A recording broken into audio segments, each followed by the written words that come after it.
ونستعينه ونستغفره ونعوذ بالله من شرور أنفسنا ومن سيئات أعمالنا من يهده الله فلا مضل له ومن يضلله فلا هادي له وأشهد أن لا إله إلا الله وحده لا شريك له وأشهد أن محمدًا عبده ورسوله أما بعد فإن خير الحديث كتاب الله وخير الهدي هدي محمد صلى الله عليه وسلم وشر الأمور محدثاتها وكل محدثة بدعة وكل بدعة ضلالة وكل ضلالة في النار.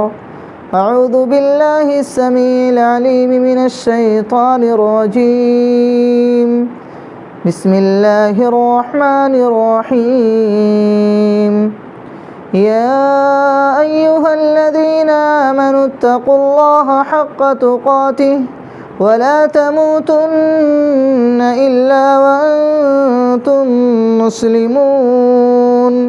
يا أيها الناس اتقوا ربكم الذي خلقكم من نفس واحدة وخلق منها زوجها وبث منهما رجالا كثيرا ونساء واتقوا الله الذي تساءلون به والأرحام إن الله كان عليكم رقيبا. يا أيها الذين آمنوا اتقوا الله وقولوا قولا سديدا يصلح لكم أعمالكم ويغفر لكم ذنوبكم ومن يطع الله ورسوله فقد فاز فوزا عظيما. أما بعد فإن خير الحديث كتاب الله وخير الهدي هدي محمد صلى الله عليه وسلم. فأعوذ بالله السميع العليم من الشيطان الرجيم. بسم الله الرحمن الرحيم. قاف القرآن المجيد بل عجبوا أن جاءهم منذر منهم فقال الكافرون هذا شيء عجيب أئذا متنا وكنا ترابا ذلك رجع بعيد قد علمنا ما تنقص الأرض منهم وعندنا كتاب حفيظ بل كذبوا بالحق لما جاءهم فهم في أمر مريج.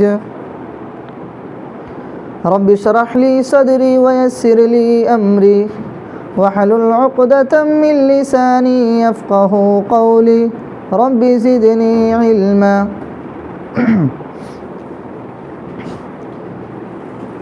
محترم و معزز حاضرین جمعہ، نوجوان ساتھیوں، ہر قسم کی حمد و ثنا، تعریفات و توصیفات، عظمت و جلالت، کبریائی و بڑائی اللہ وحدہ لا شریک کے لیے لائق سزاوار ہے، جو اس کائنات کا خالق، مالک، رازق، مربی اور پالنہار ہے۔ بے شمار درود و سلام کا نذرانہ ہو اس کے تمام انبیاء کرام علیہم السلام پر، بالعموم و بالخصوص ہمارے اور آپ کے آخری نبی، امام الانبیاء، خاتم النبیین، سید المرسلین، جناب محمد الرسول اللہ صلی اللہ علیہ وسلم کی ذات گرامی پر۔ محترم حاضرین جمعہ، گزشتہ جمعہ میں آپ حضرات کے سامنے تربیت اولاد کے تعلق سے چند باتیں رکھی گئی تھیں،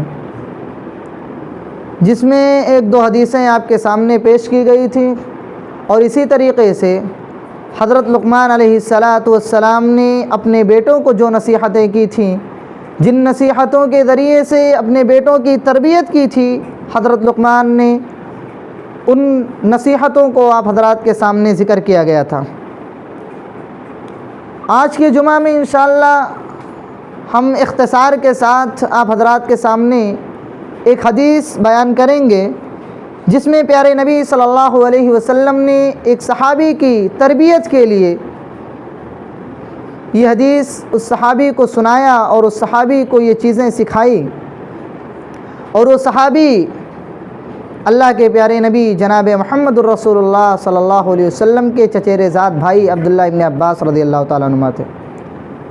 محترم بھائیو، سب سے پہلے ہم یہ جان لیں کہ اللہ سبحانہ تعالیٰ نے پیارے نبی جناب محمد الرسول اللہ صلی اللہ علیہ وسلم کو اس دنیا میں ہر انسان کے لیے، چاہے وہ انسان چھوٹا ہو، بڑا ہو، بزرگ ہو، کوئی بھی ہو، ہر انسان کے لیے، پوری دنیا والوں کے لیے اللہ رب العالمین نے نبی آخر الزماں جناب محمد الرسول اللہ صلی اللہ علیہ وسلم کو معلم بنا کر کے مبعوث فرمایا۔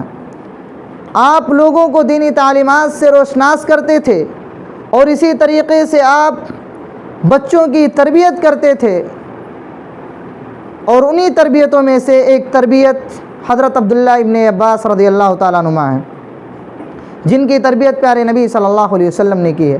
آئیے وہ روایت آپ کے سامنے رکھنے کی کوشش کرتا ہوں۔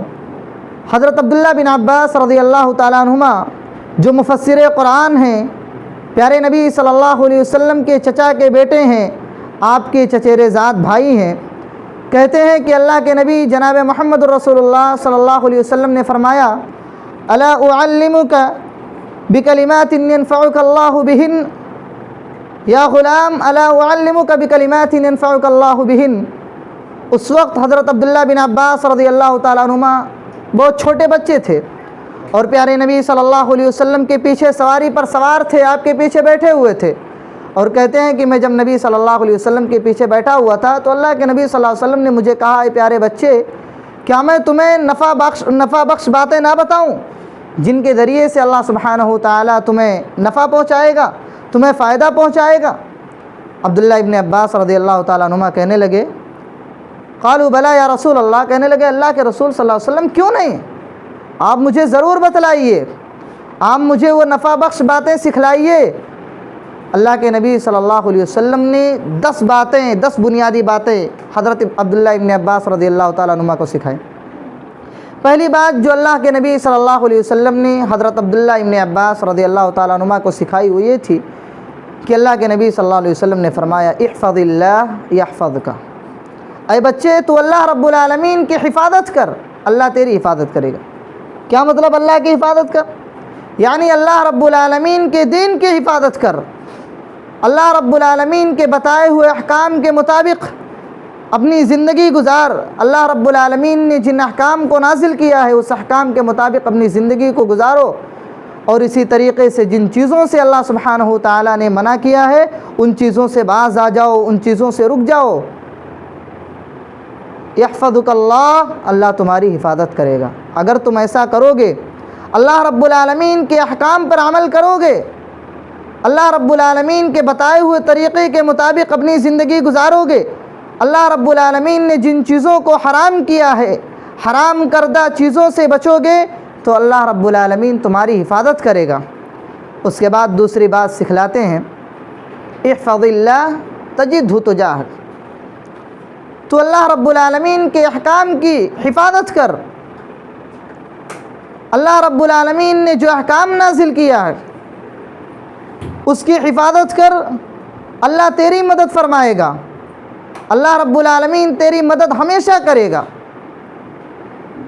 اور اسی طریقے سے اللہ کے نبی صلی اللہ علیہ وسلم نے آگے فرمائے، اذا سألت فاسأل اللہ، اے بچے جب تجھے کسی چیز کا سوال کرنا ہو، کسی چیز کو مانگنا ہو تو کسی کے سامنے مت ہاتھ پھیلا، کسی کے سامنے مت مشکل کشائی اور حاجت روائی کا تصور کر، صرف اللہ رب العالمین کے سامنے اپنے ہاتھ کو پھیلا اور اسی اللہ رب العالمین سے سوال کر۔ جو بھی تجھے مانگنا ہے اللہ رب العالمین سے مانگ، جو بھی سوال کرنا ہے اللہ رب العالمین سے سوال کر۔ میرے بھائیو، غور کرنے کا مقام ہے کہ آج کتنے لوگ ایسے ہیں اس سماج اور معاشرے کے اندر جو اللہ کے نبی صلی اللہ علیہ وسلم کو مشکل کشا اور حاجت روا تصور کرتے ہیں، کہتے ہیں کہ اللہ کے نبی صلی اللہ علیہ وسلم ہماری مدد کرتے ہیں، آپ ہماری بگڑی کو بناتے ہیں، آپ ہمارے حاجت کو پورا کرتے ہیں۔ غور کرنے کا مقام ہے، ان لوگوں نے اس حدیث کو صحیح معنوں میں نہیں پڑھا ہے، ان کے سامنے یہ حدیث نہیں آئی ہے، ورنہ وہ لوگ یہ چیزیں نہ کہتے، اللہ کے نبی صلی اللہ علیہ وسلم کے تعلق سے اس طرح عقیدہ نہ رکھتے، آپ صلی اللہ علیہ وسلم کو مشکل کشا نہ تصور کرتے، آپ صلی اللہ علیہ وسلم کو داتا اور دستگیر نہ تصور کرتے۔ لیکن افسوس کے ساتھ یہ کہنا پڑتا ہے کہ آج لوگ نبی صلی اللہ علیہ وسلم کو ان چیزوں کا مالک سمجھتے ہیں، ان چیزوں کا مالک سمجھتے ہیں جو اللہ کے نبی صلی اللہ علیہ وسلم نے اپنی رہتی زندگی میں، اپنی حیات زندگی میں اللہ کے نبی صلی اللہ علیہ وسلم نے کسی کو نہیں دیا۔ اس وقت میں اللہ کے نبی صلی اللہ علیہ وسلم نہیں کہہ سکتے تھے عبداللہ ابن عباس سے کہ میرے پیارے بھائی، میرے پیارے بچے، اگر تجھے کسی چیز کا سوال کرنا ہوگا تو مجھ سے سوال کرنا۔ اس وقت تو نبی زندہ تھے، اس وقت تو نبی موجود تھے، لیکن پھر بھی کیا کہہ رہے ہیں، کیا عقیدہ سکھلا رہے ہیں حضرت عبداللہ ابن عباس کو؟ کہتے ہیں کہ بچے، جب بھی تجھے کسی چیز کا سوال کرنا ہوگا، کسی چیز کو مانگنا ہوگا، غیروں کے سامنے مت ہاتھ پھیلانا، لوگوں کے سامنے مت ہاتھ پھیلانا۔ اگر کسی چیز کا سوال کرنا ہوگا تو رب سے سوال کرنا، رب سے مانگنا۔ آج ہمیں بھی ضرورت ہے کہ ہم بھی اپنے بچوں کو یہ باتیں سکھائیں، ہم بھی اپنے بچوں کو ان چیزوں کی تعلیم دیں کہ مزاروں پہ جا کر کے مشکل لوگوں کے سامنے جا کر کے اپنی حاجت روائی مت پوری کرواؤ، لوگوں کے سامنے جا کر کے اپنے ہاتھوں کو مت پھیلانا۔ اگر کسی چیز کا سوال کرنا ہے تو کس سے مانگنا؟ اللہ رب العالمین سے سوال کرنا۔ یہ ہماری ضرورت ہے میرے بھائیوں، ہم خود بھی اس پر عمل کریں، اور ضرورت اس بات کی ہے کہ ہم اپنے بچوں کو ان چیزوں کی تعلیم دیں۔ اور اس کے بعد اللہ کے نبی صلی اللہ علیہ وسلم فرماتے ہیں وَإِذَا اسْتَعَنْتَ فَاسْتَعِنْ بِاللَّهِ، جب تمہیں مدد طلب کرنی ہو، اے پیارے بچے، جب تمہیں مدد چاہنا ہو، مدد مانگنا ہو تو اللہ رب العالمین سے مدد مانگنا، کسی غیروں سے مت مدد مانگنا۔ اگر تم پر کوئی پریشانی آ رہی ہے، تکلیف آ رہی ہے، مدد چاہنا ہو تو اللہ سے مدد مانگنا، اللہ کوئی نہ کوئی راستہ ضرور نکالے گا، اور اللہ اپنے بندوں کی ضرور مدد کرتا ہے میرے بھائیوں۔ تو اللہ رب العالمین سے مدد مانگنا، یہ بنیادی عقیدہ ہے میرے بھائیوں، بنیادی تربیت ہے اپنے بچوں کے کرنے کی۔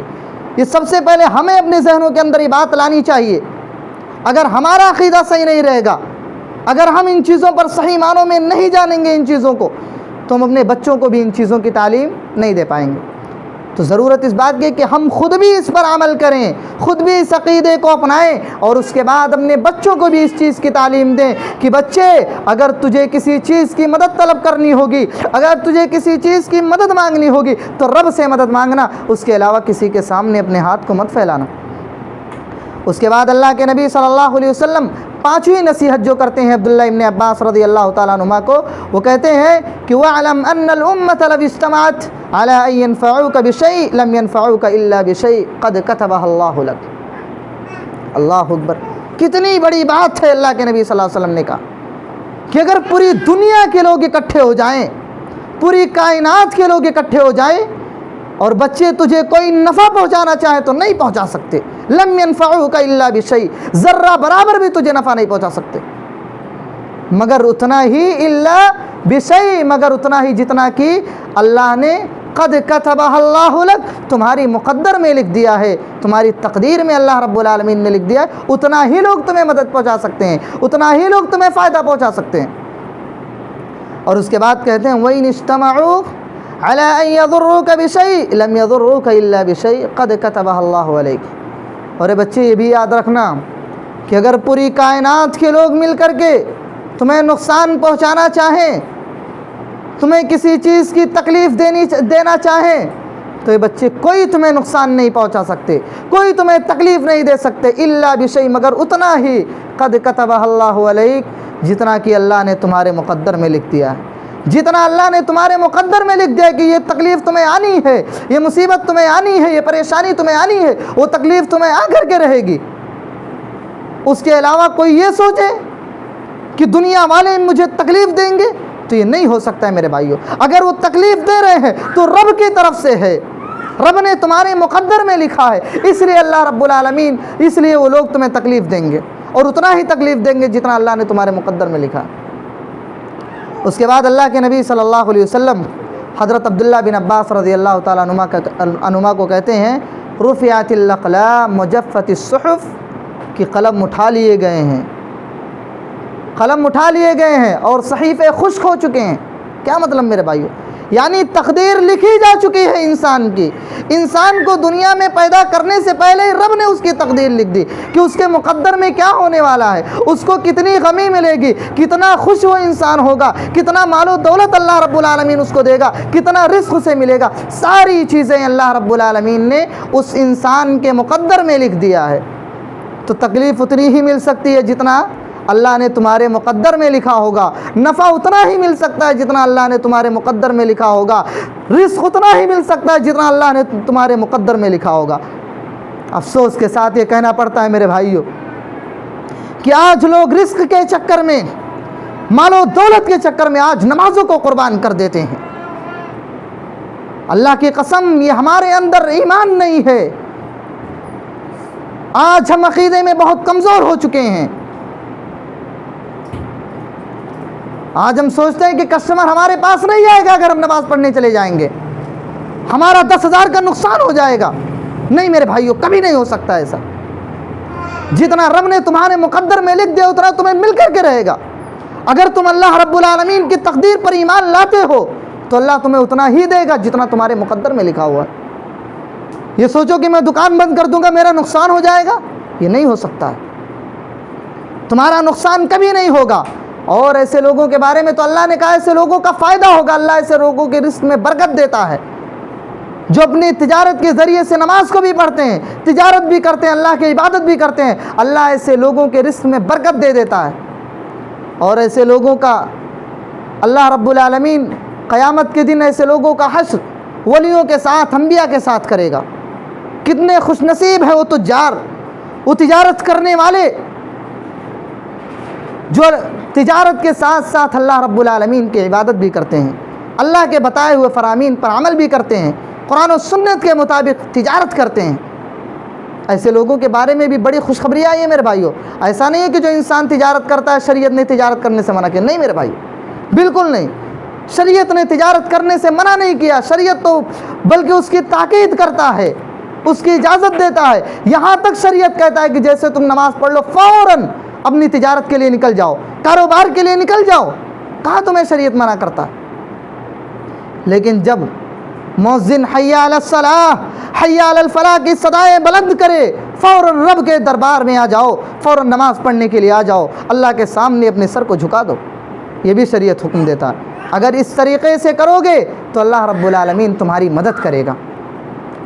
اس کے بعد اللہ کے نبی صلی اللہ علیہ وسلم کہتے ہیں کہ تعرف الی اللہ فی الرخاء یعرفک فی الشدہ، کہ بچے خوشحالی کے ایام میں جب اللہ رب العالمین تمہیں مال و دولت عطا کرے گا، جب تمہیں خوشی دے دے گا، تو ان ایام میں اللہ رب العالمین کی اور لوگوں کی مدد کرنا، اللہ رب العالمین اور لوگوں کے حقوق کو ادا کرنا۔ جب تم پر تنگی آ جائے گی، پریشانی آ جائے گی، مصیبت آ جائے گی، اس دوران اللہ تمہاری مدد کرے گا۔ اللہ اکبر!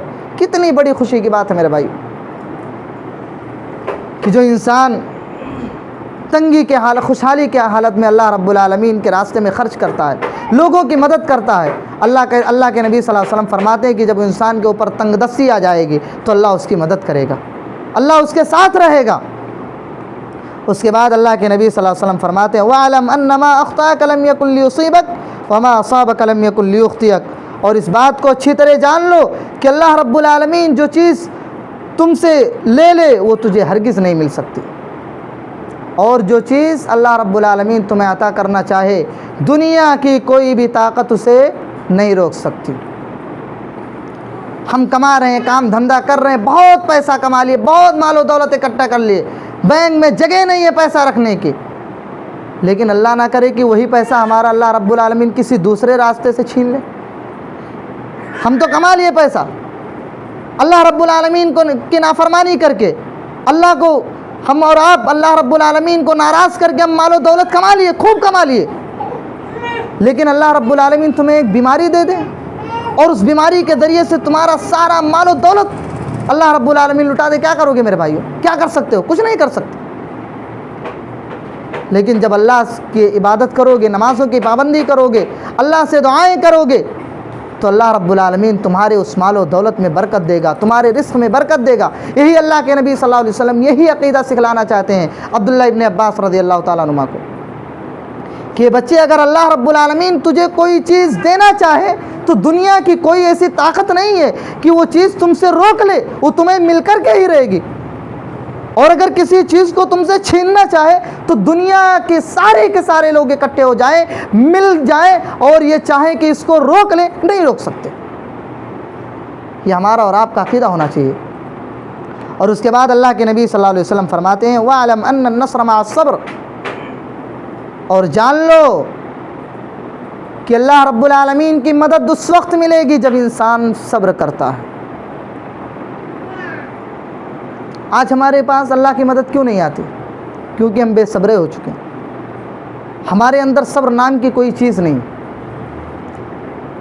گزشتہ خطبہ جمعہ میں نے حضرت لقمان علیہ السلام کی جو نصیحت بیان کی تھی اس کے اندر یہ بھی بیان کیا تھا کہ انہوں نے اپنے بیٹے کو کہا کہ واقم الصلاۃ وامر بالمعروف ونہی عن المنکر واصبر علی ما اصابک، پیارے بچے کیا کرنا؟ نماز قائم کرنا، نیکی کا حکم دینا، برائی سے منع کرنا، اور جب تم پر کوئی مصیبت آ جائے، کوئی پریشانی آ جائے، کوئی تکلیف آ جائے تو صبر کرنا۔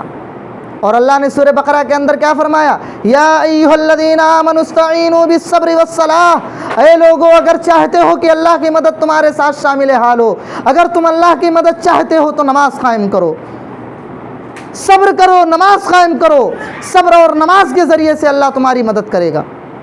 آج مسلمانوں کو جگہ جگہ ستایا جا رہا ہے، مسلمانوں کو گاجر اور مولی کی طرح کاٹا جا رہا ہے، مسلمانوں کو تکلیفیں دی جا رہی ہیں، پریشانیاں دی جا رہی ہیں، مسلمان کو ہر طرف سے ان کے اوپر ظلم کیا جا رہا ہے۔ اس کی وجہ کیا ہے میرے بھائیوں؟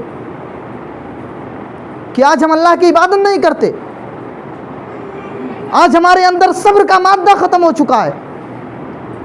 اگر ہم دین کی دعوت دیتے ہیں، کوئی اگر تھوڑی سی زبان درازی کر لیتا ہے فوراً ہم اور آپ بگڑ جاتے ہیں، ہمارے اندر صبر نہیں ہے۔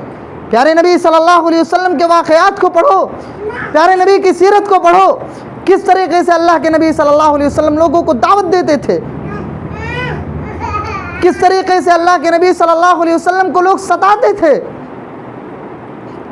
طائف کا وہ مشہور واقعہ کہ جب اللہ کے نبی صلی اللہ علیہ وسلم لوگوں کو توحید کی دعوت دینے کے لیے گئے، ایک اللہ کی وحدانیت کا اقرار کروانے کے لیے گئے، لوگوں نے آپ کو اتنا مارا، اتنا پیٹا کہ آپ لہو لہان ہو گئے، آپ کے جسموں سے خون نکلنے لگے، یہاں تک کہ آپ کے جوتوں کے ایڑیوں میں خون جم گئے تھے۔ پیارے نبی صلی اللہ علیہ وسلم پر غشی طاری ہو جاتی تھی، بے ہوش ہو جاتے تھے، اس قدر ستایا جاتا تھا، لیکن اس کے باوجود بھی صبر کرتے تھے۔ اللہ رب العالمین جبریل امی کو بھیجتا کہ جبریل جاؤ اور کہو نبی سے کہ اگر نبی اجازت دے تو دونوں پہاڑوں کے درمیان طائف والوں کو کچل دو۔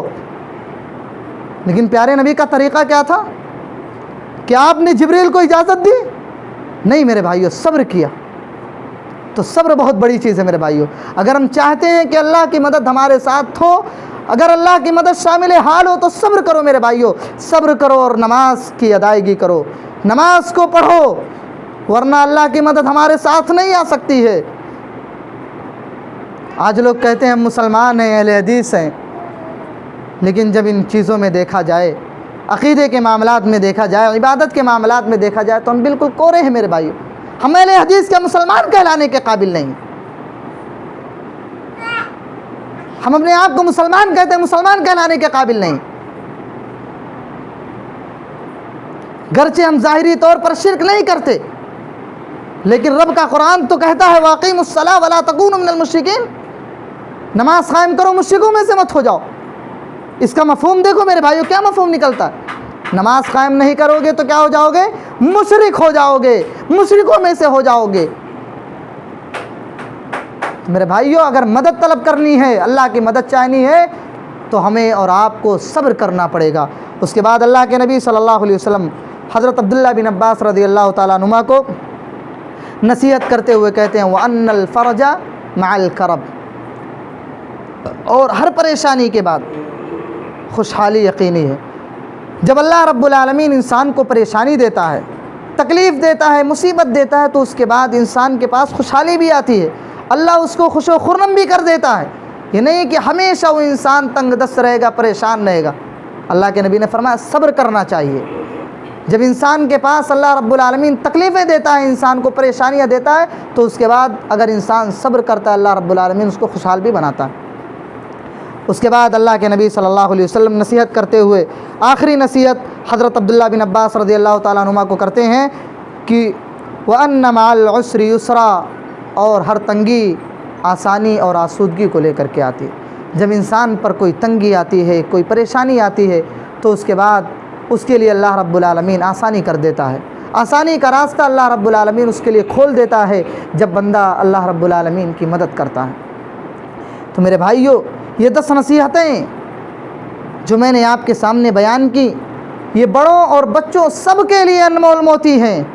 سارے لوگوں کو ان پر عمل کرنے کی ضرورت ہے، اور خصوصاً اپنے بچوں کو ہم ان باتوں کی تعلیم دیں، ان چیزوں کی تعلیم دیں، اپنے بچوں کو یہ چیزیں سکھائیں تاکہ ہمارے بچے بھی بڑے ہو کر کے ہمارے بچے دین کو صحیح معنوں میں سمجھ سکیں، ہمارے بچے صحیح معنوں میں اللہ رب العالمین کی وحدانیت کو جان سکیں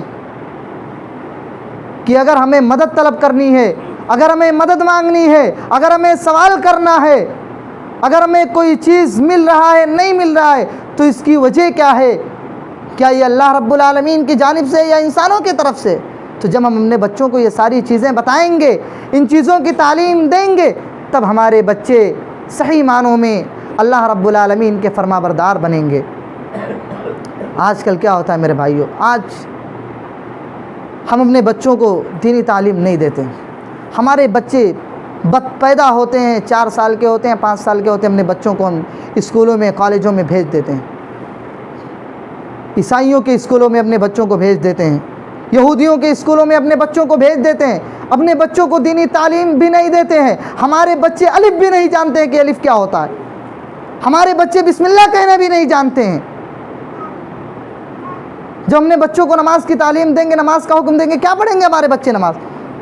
جب ہم شروع سے ہی اپنے بچوں کو تعلیم دیں گے، قرآنی آیات کو یاد کرائیں گے، احادیثوں کو یاد کرائیں گے، اپنے بچوں کو نماز کا طریقہ بتلائیں گے، وضو کا طریقہ بتلائیں گے، تب ہمارے بچے اللہ کی عبادت کریں گے. ورنہ ہمارے بچے اللہ کی عبادت کیسے کریں گے میرے بھائیو؟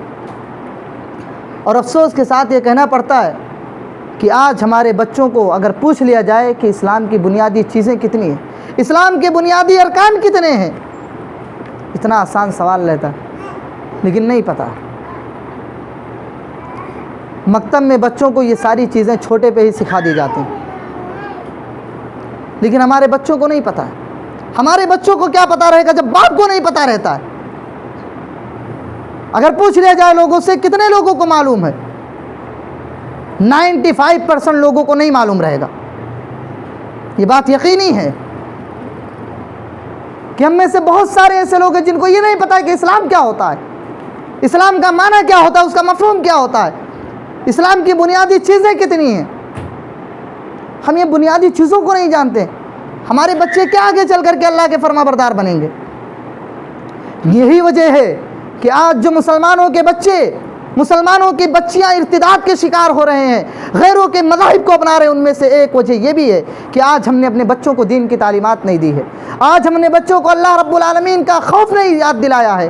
ہم نے اپنے بچوں کو اللہ رب العالمین کا خوف نہیں بتایا ہے کہ اللہ کا تقویٰ کیا ہوتا ہے، اللہ کا خوف کیا ہوتا ہے، اسلام کیا ہوتا ہے، اس کا معنی کیا ہوتا ہے، اس کے ارکان کیا ہیں.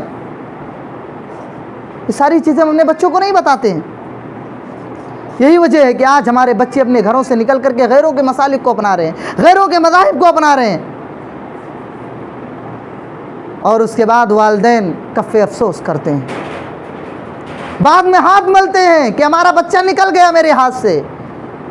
12 سال 15 سال کا بچہ ہوتا ہے، جب اس کو دین کی تعلیم بتاتے ہیں تو بولتے ہیں بچہ ہمارا نکل گیا، ماننے کے لیے تیار نہیں. کیسے تیار ہوگا جب آپ نے بچپن میں بچوں کی تربیت ہی نہیں کی ہے؟ کسی شاعر نے کہا ہے حرص بینک علی الآداب فی الصغر کیما تقر بہم عیناک فی الکبر، کہ اپنے بچوں کو بچپنے میں ہی آداب سکھلاؤ تاکہ تمہارے بچے بڑے ہو کر کے تمہاری آنکھوں کی ٹھنڈک بنے. اگر بچپن میں اپنے بچوں کو آداب سکھلاؤ گے، اپنے بچوں کو قرآن و سنت کی تعلیم دو گے، تو یہی بچے آگے چل کر کے جوان ہو کر کے تمہاری آنکھوں کی ٹھنڈک بنیں گے. وَإِنَّمَا مَثَلُ الْآدَابِ تَجْمَعُهَا فِي عُنْفُوَانِ الصَّبَا كَالنَّقْشِ فِي الْحَجَرِ، اور بچپن میں ادب سکھانا، شاعر کہتا ہے کہ بچپن میں ادب سکھانا ایسے ہے جیسے پتھر پر نقوش ہو، جب پتھر پر کوئی نقش رہتا تو وہ نہیں مٹتا ہے، اسی طریقے سے جب ہم نے بچوں کو بچپن کے اندر دینی تعلیم دیں گے، نماز کا طریقہ بتلائیں گے، وضو کا طریقہ بتلائیں گے، عقیدہ توحید اپنے بچوں کا صحیح کرائیں گے، تو ہمارے بچے اسی نہج پر رہیں گے، اسی طریقے پر رہیں گے۔ ہمارے بچے کبھی بگڑ نہیں سکتے ہیں، ہمارے بچے قرآن و سنت کے فرما بردار بن کر کے رہیں گے۔ لیکن اگر ہم نے بچپن سے ہی اپنے بچوں کی تعلیم نہیں دی تو پھر ہمارے یہی بچے آگے چل کر کے ہمارے اور آپ کے لیے وبال جان بن جائیں گے، ہماری کسی بھی بات کو ماننے کے لیے ہمارے بچے تیار نہیں ہوں گے۔ میرے بھائیوں، آج کتنے والدین ایسے ہیں جن کو یہ بھی نہیں پتہ ہے کہ اسلام کیا ہے، اسلام کا معنی کیا ہے، اسلام کی بنیادی چیزیں کتنی ہیں۔ ہم کیسے مسلمان ہیں میرے بھائیوں؟ جو اصل اسلام کی بنیاد ہے اس کو بھی ہم نہیں جانتے، ہم کیسے مسلمان ہیں؟ میرے بھائیوں، ہمیں اپنے بچوں کو اسلام کی بنیادی چیزوں کے بارے میں اللہ کے نبی صلی اللہ علیہ وسلم کی جو حدیث ہے اپنے بچوں کو زبانی یاد کرانا چاہیے، تاکہ ہمارے بچوں کو معلوم رہے، پتہ چلے کہ اسلام کی کتنی بنیادی چیزیں ہیں۔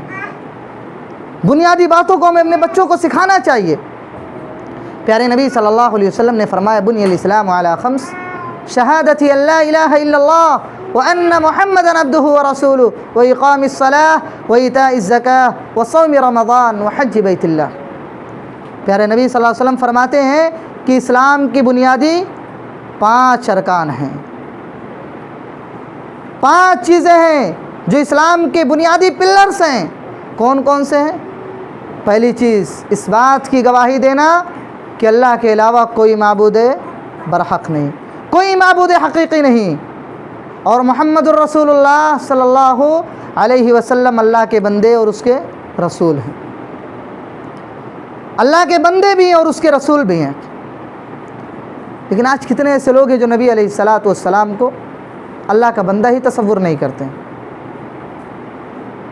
اور اللہ رب العالمین نے قرآن کریم کے اندر کہہ دیا کہ نبی آپ کہہ دیجئے قل انما انا بشر مثلکم، اے نبی آپ کہہ دیجئے کہ میں تمہاری طرح ہی ایک انسان ہوں، بس فرق کیا ہے؟ یوحی الی انما الہکم الہ واحد، میری جانب وحی کی جاتی ہے، اتنا ہی فرق۔ باقی جیسے تم ہو میں بھی ہوں، تم کھاتے پیتے ہو میں بھی کھاتا پیتا ہوں، تمہارے بیوی بچے ہیں ہمارے بیوی بچے ہیں، تم بھی سوتے ہو میں بھی سوتا ہوں، تم بھی نماز پڑھتے ہو میں بھی نماز پڑھتا ہوں، تم بھی روزہ رکھتے ہو میں بھی روزہ رکھتا ہوں، کوئی فرق نہیں ہے عبادت میں، معاملات میں، بس فرق اتنا ہے کہ رب کے جانب سے میری جانب وحی کی جاتی ہے، رب کے جانب سے میری طرف وحی آتی ہے اور تمہاری طرف وحی نہیں آتی ہے، بس صرف فرق اتنا ہے۔ میرے بھائیو، ہمیں اپنے بچوں کو یہ باتیں بتانی چاہیے، بنیادی ارکان سکھلانا چاہیے، اور ایک ایک رکن الگ الگ کر کے اپنے بچوں کو بتانا چاہیے کہ اسلام کا پہلا رکن کیا ہے، اسلام کا دوسرا رکن کیا ہے، تیسرا رکن کیا ہے۔ ہم اپنے بچوں کو بتائیں کہ اسلام کا پہلا رکن یہ ہے کہ اس بات کی گواہی دینا کہ اللہ کے سوا کوئی معبود برحق نہیں اور محمد الرسول اللہ صلی اللہ علیہ وسلم اللہ کے بندے اور اس کے رسول ہیں۔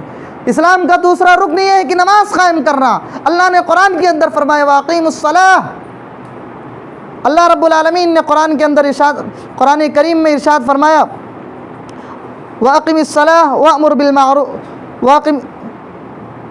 وامر اہلک بالصلاۃ واصطبر علیہا، کہ اپنے اہل و عیال کو نماز پڑھنے کا حکم دو اور خود بھی اس پر جم جاؤ، خود بھی اس پر عمل کرو۔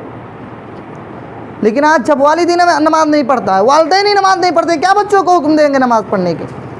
سب سے پہلے اللہ نے کیا کہا؟ واصطبر علیہا، اس پر جم جاؤ، پہلے تم بھی اس پر عمل پیدا ہو جاؤ، اس کے بعد اپنے بچوں کو نماز پڑھنے کا حکم دو۔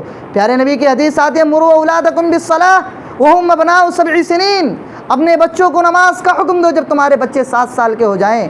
واضربوا علیہا وہم ابناء 10 سنین، اور اپنے بچوں کو مار کر کے مسجدوں کی طرف بھیجو جب وہ 10 سال کے ہو جائیں اور نماز نہ پڑھیں۔ لیکن شرط کیا ہے؟ سب سے پہلے خود نمازی بنو، نمازوں کی پابندی کرو، نمازوں کا اہتمام کرو، پھر اپنے بچوں کو نماز کو مسجد کی طرف بھیجو، نماز کے لیے اپنے بچوں کو بھیجو۔ اسی طریقے سے اپنے بچوں کو بتائیں کہ زکوٰۃ ہی اسلام کی بنیادی ارکان میں سے تیسرا رکن ہے۔ اللہ نے فرمایا واقیموا الصلاۃ وآتوا الزکاۃ وارکعوا مع الراکعین، نماز قائم کرو، زکوٰۃ ادا کرو، رکوع کرنے والوں کے ساتھ رکوع کیا کرو۔ یہ فرض چیزیں ہیں، ہمیں اپنے بچوں کو یہ چیزیں سکھلانی چاہیے۔ اسی طریقے سے ہم اپنے بچوں کو بتائیں کہ چوتھا رکن ہے اسلام کا روزہ رکھنا۔ اللہ نے فرمایا یا ایھا الذین آمنوا کتب علیکم الصیام، اے لوگوں جو ایمان لائے ہو تم پر روزے فرض کر دیے گئے ہیں، کما کتب علی الذین من قبلکم، اس سے پہلے بھی تم سے پہلے بھی لوگوں پر فرض کیے گئے تھے۔ وجہ کیا تھی؟ لعلکم تتقون، مقصد کیا تھا؟ تاکہ تم متقی بن جاؤ، اللہ سے ڈرنے والا بن جاؤ، اللہ سے خوف کھانے والا بن جاؤ۔ اسی طریقے سے ہم نے بچوں کو بتائیں کہ پانچواں رکن ہے اسلام کا، پانچواں رکن جس کے بغیر انسان مکمل مسلمان نہیں ہوتا ہے، وہ کیا ہے؟